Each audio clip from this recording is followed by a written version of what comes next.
Hello friends, இன்றைக்கி இந்த வீடியோவில் ஊராட்சி மற்றும் ஊரக வளர்ச்சித்துறையில் அறிவிச்சிருக்கக்கூடிய ஆஃபீஸ் அசிஸ்டன்ட் பணிக்கு பார்த்தீங்க அப்படின்னா தற்போது மாவட்ட வாரியாக இன்டர்வியூ ஆனது நடந்துட்டு வருது. இதன் அடிப்படையில் இந்த ஆஃபீஸ் அசிஸ்டன்ட் பணிக்கான ஜாப் நேச்சரானது எப்படி இருக்கும், தற்போது இன்டர்வியூவில் கலந்து கொண்டவங்களுக்கு எப்போ ரிசல்ட் வரும், அந்த ரிசல்ட்டை எப்படி பார்க்குறது அப்படிங்கிற டீட்டெயில்ஸ்லாம் இந்த வீடியோவில் தெளிவாக சொல்லியிருக்கிறேன்.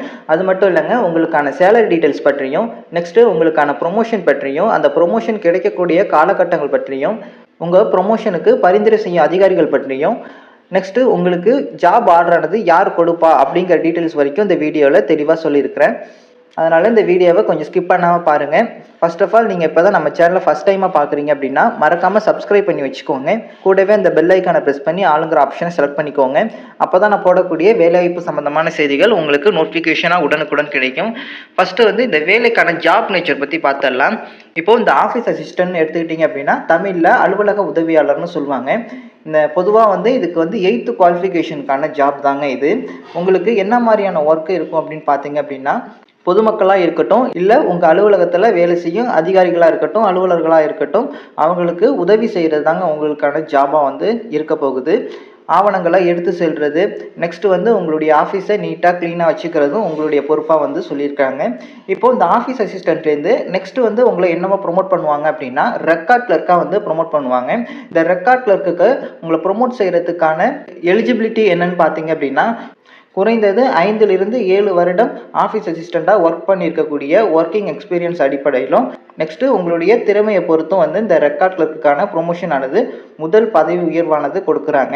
இப்போது ஆஃபீஸ் அசிஸ்டண்ட்லேருந்து ரெக்கார்ட் கிளர்க்குக்கு நீங்கள் ப்ரொமோட் ஆகி வந்துட்டீங்க அப்படின்னா, அங்கே உங்களுக்கு என்ன மாதிரி ஒர்க் இருக்கும் அப்படின்னா, ஃபைல்ஸை மெயின்டைன்ஸ் பண்ணுறதும், ரிஜிஸ்டர் எழுதுறதும், இது மாதிரியான ஒர்க் தாங்க இருக்கும். நெக்ஸ்ட்டு ரெக்கார்ட் கிளர்க்லேருந்து உங்களை ஜூனியர் அசிஸ்டண்ட்டாக ப்ரொமோட் பண்ணுவாங்க. தமிழில் பார்த்தீங்க அப்படின்னா இளநிலை உதவியாளர் அப்படின்னு சொல்லுவாங்க. இங்கே என்ன மாதிரி ஒர்க் இருக்கும் அப்படின்னு பார்த்தீங்க அப்படின்னா, ஆஃபீஸ் ஃபைலை மெயின்டைன்ஸ் பண்ணுறது, அப்புறம் அனதர் கவர்மெண்ட் ஆஃபீஸ்லேருந்து வரக்கூடிய லெட்டர்ஸை பண்ணி வச்சுக்கிறது, நெக்ஸ்ட்டு வட்டார அலுவலக நிர்வாகம் சார்ந்த பணிகளானது இருக்கும். ப்ளஸ் உங்களுக்கான அடிப்படை கணினி வேலையானது கண்டிப்பாக உங்களுக்கு இருக்கும் அப்படின்னு சொல்லியிருக்காங்க. நெக்ஸ்ட்டு உங்களை ஜூனியர் அசிஸ்டண்ட்லேருந்து அசிஸ்டண்ட்டாக ப்ரொமோட் பண்ணுவாங்க. இதற்கு பார்த்தீங்க அப்படின்னா எதன் அடிப்படையில் இதை ப்ரொமோட் பண்ணுறாங்க அப்படின்னா, நீங்கள் ஜூனியர் அசிஸ்டண்ட்டாக ஒர்க் பண்ண எக்ஸ்பீரியன்ஸ் ப்ளஸ் டிபார்ட்மெண்டல் எக்ஸாம் வச்சு தான் அவங்கள செலக்ட் பண்ணுறாங்க. இதையும் கொஞ்சம் பார்த்துக்கோங்க. நெக்ஸ்ட்டு அசிஸ்டண்ட்லேருந்து சீனியர் அசிஸ்டண்ட்டு அல்லது சூப்பர்டென்ட்டாக உங்களை ப்ரொமோட் செய்வாங்க. இங்கே எதன் அடிப்படையில் ப்ரொமோட் செய்கிறாங்க அப்படின்னா, அசிஸ்டண்ட்டாக பணியாற்றிய அனுபவம் ப்ளஸ் துறையின் பரிந்துரையின் அடிப்படையில் உங்களை சீனியர் அசிஸ்டண்ட்டாக ப்ரொமோட் பண்ணுறாங்க. இங்கே உங்களுக்கு என்ன மாதிரி ஒர்க் இருக்கும் அப்படின்னு பார்த்தீங்க அப்படின்னா, அலுவலக மேலாண்மை, பணியாளர் கண்காணிப்பு, நிர்வாக பொறுப்பானது உங்களுக்கு இங்கே ஒர்க் ஆனது கொடுத்துருப்பாங்க. இப்போது நான் இங்கே சொல்லியிருக்க ஸ்டெப்ஸ் எல்லாம் ஒரு ஃப்ளோ சார்ட் அடிப்படையில் கொடுத்துருக்கேன். அதையும் ஒன்ஸ் பார்த்துடலாம். ஃபஸ்ட்டு நீங்கள் ஆஃபீஸ் அசிஸ்டண்ட்டாக இருக்கீங்க. நெக்ஸ்ட்டு ரெக்கார்டில் இருக்க உங்களை ப்ரொமோட் பண்ணுறாங்க. இதுதான் முதல் பதவி உயர்வு. இது கிடைக்கக்கூடிய காலகட்டங்கள்னு பார்த்தீங்க அப்படின்னா ஒரு 5லிருந்து 7 வருடத்தில் இருக்கும்.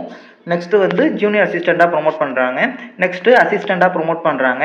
இந்த அசிஸ்டண்ட்டாக ப்ரொமோட் பண்ணக்குள்ள உங்களுக்கு டிபார்ட்மெண்டல் எக்ஸாம் ஆனது வைக்க வாய்ப்பானது இருக்குது. இதையும் கொஞ்சம் பார்த்துக்கோங்க. நெக்ஸ்ட்டு சீனியர் அசிஸ்டண்ட்டாக உங்களை ப்ரொமோட் செய்கிறாங்க. இதையும் கொஞ்சம் பார்த்துக்கோங்க. இப்போது உங்களுக்கான ப்ரொமோஷனை பரிந்துரை செய்யும் அதிகாரிகள் யாருன்னு பார்த்தீங்க அப்படின்னா, இப்போது ஆஃபீஸ் அசிஸ்டன்ட்லேருந்து ரெக்கார்ட் கிளர்க்காக நீங்கள் ப்ரொமோஷன் ஆகி வரீங்க அப்படின்னா, அதுக்கு யாருடைய பரிந்துரையானது தேவை அப்படின்னா, பிளாக் டெவலப்மெண்ட் ஆஃபீஸர், அது பிடிஓ அப்படின்னு சொல்லுவாங்க, அல்லது யூனியன் ஆஃபீஸ் ஆஃப் ஹெட்டு, மாவட்ட அலுவலரின் அனுமதியுடன் தான் ஆஃபீஸ் அசிஸ்டன்ட்லேருந்து ரெக்கார்ட் கிளர்க்காக உங்களுக்கான முதல் ப்ரொமோஷன் ஆனது கொடுப்பாங்க. நெக்ஸ்ட்டு ரெக்கார்ட் கிளர்க்லேருந்து ஜூனியர் அசிஸ்டண்ட்டுக்கான ப்ரொமோஷனுக்கு யாருடைய பரிந்துரை தேவைன்னு பார்த்தீங்க அப்படின்னா, ரூரல் டெவலப்மெண்ட் ஆஃபீஸில் வேலை செய்யக்கூடிய அசிஸ்டன்ட் டைரக்டர் அல்லது டிஸ்ட்ரிக்ட் கலெக்டர் ஆஃபீஸில் இருக்கக்கூடிய ஆர்டி செக்ஷன் பரிந்துரையின் அடிப்படையில் தான் இந்த ப்ரொமோஷன் ஆனது உங்களுக்கு கிடைக்கிது. நெக்ஸ்ட்டு ஜூனியர் அசிஸ்டண்ட்லேருந்து அசிஸ்டண்ட்டாக ப்ரொமோட் ஆகிறதுக்கு டிஸ்ட்ரிக்ட் கலெக்டர் அல்லது assistant director of rural development இவங்களுடைய பரிந்துரையானது தேவைப்படுது. நெக்ஸ்ட்டு அசிஸ்டண்ட்லேருந்து சூப்பர்டென்ட் அல்லது சீனியர் அசிஸ்டன்ட், இதற்கு யாருடைய பரிந்துரை தேவைப்படுது அப்படின்னு பார்த்தீங்க அப்படின்னா, டிஸ்ட்ரிக்ட் கலெக்டர் அல்லது director of rural development Chennai head ஆஃபீஸில் இருக்கக்கூடியவங்களுடைய பரிந்துரையானது தேவைப்படுது. இப்போது உங்களுக்கான பணி நியமன ஆணை வழங்குபவர் யாருன்னு பார்த்தீங்க அப்படின்னா, பிளாக் டெவலப்மெண்ட் ஆஃபீஸர், அதாவது பிடிஓன்னு சொல்லுவாங்க, ஊரக ஒன்றிய அளவில் நியமனமானது உங்களுக்கு இருக்கும் அப்படின்னு சொல்லியிருக்காங்க. இதையும் கொஞ்சம் பார்த்துக்கோங்க. இப்போது உங்களுக்கான சம்பள விவரங்களை பற்றி பார்த்துடலாம்.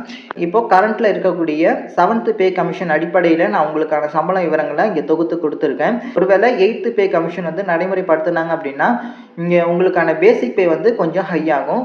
இப்போது கரண்ட்டில் இருக்கக்கூடிய 7th பே கமிஷன் அடிப்படையில் உங்களுக்கான ஃபஸ்ட்டு மந்த் சேலரி வந்து எவ்வளோ இருக்கும் அப்படிங்கிற டீட்டெயில்ஸ் வந்து இங்கே சொல்லிடுறேன். இப்போது நீங்கள் ஸ்க்ரீனில் பார்க்குறது டிஎன்ஆர்டி ஆஃபீஸ் அசிஸ்டண்ட்டுக்கான நோட்டிஃபிகேஷனில் அவங்க கொடுத்துருக்கக்கூடிய சம்பள விவரங்கள் அடிப்படையில் தான் வந்து நான் இங்கே வந்து சம்பளமானது தொகுத்து கொடுத்துருக்கேன். ஃபஸ்ட்டு மந்த்து பேசிக் பே 15,700 வந்து ஸ்டார்டிங் சேலரியாக வந்து கொடுத்துருக்காங்க. நெக்ஸ்ட்டு அந்த 15,700ல் 53% வந்து அகவிலைப்படின்னு வந்து உங்களுக்கு கொடுக்குறாங்க. இதை இங்கிலீஷில் டியர்னஸ் அலவன்ஸ்னு சொல்லுவாங்க. ஸ்டேட் கவர்மெண்ட்டுக்கு 53%, இதே ஆஃபீஸ் அசிஸ்டன்ட் பணி வந்து நீங்கள் சென்ட்ரல் கவர்மெண்ட்டில் ஒர்க் பண்ணுறீங்க அப்படின்னா இந்த 53% என்பது 55% உங்களுக்கு இருக்கும். இது தமிழ்நாடு கவர்மெண்ட்டுக்கான ஜாபுங்கிறதுனால இப்போது ஸ்டேட் கவர்மெண்ட் அடிப்படையிலே வந்து நம்ம பார்க்கலாம். இப்போது 53%, அதாவது 15,700ல் 53% என்பது 8,321 வந்து உங்களுக்கான டிஎன்எஸ் அலவன்ஸாக வந்து கொடுத்துருக்காங்க. நெக்ஸ்ட்டு உங்களுக்கான ஹவுஸ் ரெண்ட் அலவன்ஸ் பார்த்தீங்க அப்படின்னா ஒரு 1,800 ஆனது கிடைக்கும். நெக்ஸ்ட்டு உங்களுக்கான டிரான்ஸ்போர்ட் அலவன்ஸ்னு பார்த்தீங்க அப்படின்னா ஒரு 400 வந்து கிடைக்கும். மொத்தம் வந்து உங்களுக்கான சேலரி பார்த்தீங்க அப்படின்னா 26,221 வந்து கிடைக்கும். இப்போது இதில் கட்டாய ஊதிய கழிப்புகள்னு பார்த்தீங்க அப்படின்னா நியூ பென்ஷன் ஸ்கீமாக இருக்கட்டும் அல்லது ஜிபிஎஃப்ஆக இருக்கட்டும், அதில் ஒரு 1,500 வந்து மைனஸ் பண்ணுவாங்க. நெக்ஸ்ட்டு காப்பீடுக்காக ஒரு 300 மற்றும் வரி அல்லது பிற கழிப்புகள்னு சொல்லிட்டு ஒரு 400லேருந்து 700 வந்து கழிப்பாங்க. மொத்த கழிப்புகள்னு பார்த்தீங்க அப்படின்னா ஒரு 2,200லேருந்து 2,500 வரைக்கும் உங்களுக்கான மொத்த சம்பளத்துலேருந்து கட்டாய ஊதிய கழிப்புகளானது இருக்கும். இதையும் கொஞ்சம் பார்த்துக்கோங்க. இப்போது உங்களுக்கான முதல் மாத சம்பளத்தில் உங்கள் கையில் கிடைக்கக்கூடிய அமௌண்ட்டுன்னு பார்த்தீங்க அப்படின்னா சுமார் 23,500லேருந்து 24,300 வரைக்கும் வந்து கிடைக்கும் அப்படின்னு சொல்லியிருக்காங்க. இப்போது உங்களுக்கான சம்பள உயர்வுகள்னு பார்த்தீங்க அப்படின்னா இயர் வைஸ் வந்து இன்க்ரிமெண்ட் ஆனது கண்டிப்பாக இருக்கும். அதாவது 500லேருந்து 1,300 வரைக்கும் உங்களுக்கு இயர் வைஸ் இன்க்ரிமெண்ட் ஆனது கண்டிப்பாக இருக்கும் அப்படின்னு சொல்லியிருக்காங்க. நெக்ஸ்ட்டு வந்து பார்த்தீங்க அப்படின்னா தற்போது நேர்காணலில் கலந்து கொண்டவர்களுக்கு எப்போது ரிசல்ட் வரும் அப்படிங்கிற டீட்டெயில்ஸும் பார்த்துடலாம். ஒரு எக்ஸாம்பிளுக்கு நீங்கள் அக்டோபர் மந்தில் இன்டர்வியூ அட்டன் பண்ணீங்க அப்படின்னா டிசம்பர் மந்தில் வந்து உங்களுக்கு ரிசல்ட் ஆனது வெளியாக வாய்ப்பானது இருக்குது. இப்போது அந்த ரிசல்ட் வந்து எப்படி வரும் அப்படின்னு பார்த்தீங்க அப்படின்னா உங்களுடைய மாவட்ட அதிகாரப்பூர்வ இணையதளத்தில் தற்காலிக தேர்வு பட்டியல் அப்படின்னு சொல்லிட்டு ஒரு பிடிஎஃப் ஃபார்மேட்டில் ஒரு பிடிஎஃப் ஃபைலானது அப்லோட் பண்ணுவாங்க. அதில் உங்களுக்கான ரிசல்ட் வந்து எப்படி இருக்கும் அப்படின்னா ஃபஸ்ட்டு உங்களுடைய நேம் கொடுத்துருப்பாங்க. நெக்ஸ்ட்டு உங்களுக்கான ரிஜிஸ்டர் நம்பர் கொடுத்துருப்பாங்க. அதை வச்சு நீங்கள் இந்த ஜாபுக்கு செலக்ட் ஆகியிருக்கீங்களா அப்படின்னு தெரிஞ்சுக்கலாம். ஒரு சில மாவட்டங்களில் சம்டைம்ஸ் வெயிட்டிங் லிஸ்ட்டில் உள்ளவங்களையும் நெக்ஸ்ட்டு ரிஜெக்டட் லிஸ்ட்டில் உள்ளவங்களையும் தனியாக பிரிச்சும் கொடுப்பாங்க. பெரும்பாலும் பார்த்தீங்க அப்படின்னா செலக்டான கேண்டிடேட்ஸ் மட்டும்தான் கொடுப்பாங்க. இப்போது இந்த நேரம் பார்த்தீங்க அப்படின்னா நீங்கள் அப்ளை செய்யும் போதே உங்களுக்கான மொபைல் நம்பரும் கொடுத்துருப்பீங்க. நெக்ஸ்ட்டு இமெயில் ஐடியும் மென்ஷன் பண்ணியிருப்பீங்க. அதனால் உங்களுக்கான ரிசல்ட் வந்து பார்த்தீங்க அப்படின்னா எஸ்எம்எஸ் வழியாகவோ அல்லது இமெயில் வழியாகவோ வரவும் வாய்ப்பானது இருக்குது. இதையும் கொஞ்சம் பார்த்துக்கோங்க.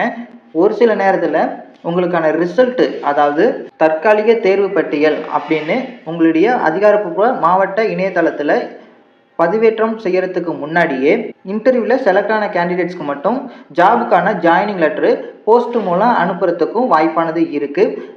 இப்போது இந்த வீடியோவில் ஆஃபீஸ் அசிஸ்டன்ட் பணிக்கான சேலரி டீட்டெயில்ஸ் பற்றி பார்த்துருக்கோம். நெக்ஸ்ட்டு ப்ரொமோஷன் டீட்டெயில்ஸ் பற்றி பார்த்துருக்கோம். அப்புறம் இந்த வேலைக்கான ஜாப் நேச்சர் வந்து எப்படி இருக்கும் அப்படிங்கிற டீட்டெயில்ஸ்லாம் பார்த்துருக்கோம். ஏதாச்சும் டவுட் இருந்தது அப்படின்னா கண்டிப்பாக கமெண்ட் பண்ணுங்கள். என்னால் முடிஞ்ச வரைக்கும் நான் ரிப்ளை பண்ணுறேன். இது மாதிரி பயனுள்ள தகவலுக்கு நம்ம சேனலை சப்ஸ்கிரைப் பண்ணி வச்சுக்கோங்க. இந்த வீடியோ பிடிச்சிருக்கு அப்படின்னா கண்டிப்பாக லைக் பண்ணுங்கள். திரும்ப அடுத்தடுத்த வீடியோக்களில் இன்னொரு வேலைவாய்ப்பு செய்தியுடன் பார்க்கலாம். நன்றி.